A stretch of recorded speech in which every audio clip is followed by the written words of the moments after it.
ये प्रश्न देखिए, ये प्रश्न है कि x की वैल्यू √7 प्लस √6 की पावर -2 है, y की वैल्यू √7 माइनस √6 की पावर -2 है, और हमसे एक एक्सप्रेशन की वैल्यू पूछी जा रही है।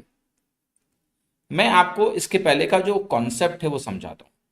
कभी भी ध्यान रखिए कि अगर आपको ऐसा एक्सप्रेशन दिया हो, 1 प्लस एक्स की पावर n दिया हो, प्लस 1 प्लस ऐसे दिया हो इस तरह का एक्सप्रेशन, तो ये वैल्यू 1 के बराबर हो जाएगी अगर x into y is equal to 1। इसको ध्यान रखना आप कि अगर 1/1 प्लस एक्स की पावर n है प्लस 1/1 प्लस वाई की पावर n है, तो इसकी वैल्यू 1 हो जाती है अगर x इंटू वाई 1 के बराबर।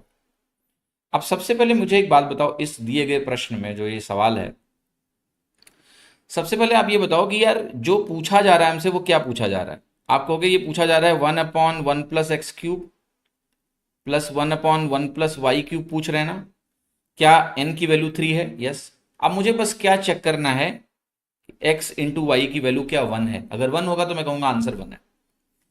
तो x इंटू वाई में कैसे निकालूं? देखो यहां भी पावर -2 है, यहां भी पावर -2 है, तो अगर दोनों की पावर -2 है तो हम ये कर सकते हैं कि x इंटू वाई जब हम करेंगे तो आपको √7 प्लस √6 मिलेगा, इंटू √7 माइनस √6 मिलेगा, और जो पावर में -2 है ना, वो दोनों के बाहर निकाल के हम एक जगह लिख सकते हैं।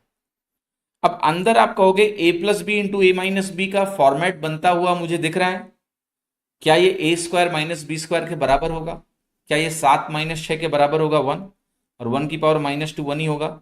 तो अगर x इंटू वाई हमारा 1 हो गया तो क्या ये एक्सप्रेशन 1 के बराबर है? यस। तो क्या आंसर मेरा बी है? यस। तो ये सिंपल फॉर्मेट है, और इसके बेसिस पे जब भी सवाल आएगा तो आपको पहले फॉर्मेट आइडेंटिफाई करना है, और आप कहोगे अच्छा ये ऐसा लग रहा है, तो हम एक कंडीशन चेक करते हैं कि क्या x इंटू वाई 1 के बराबर है, और अगर है तो हमारा आंसर बी होगा। क्या ये बात सभी को समझ में आ रही है?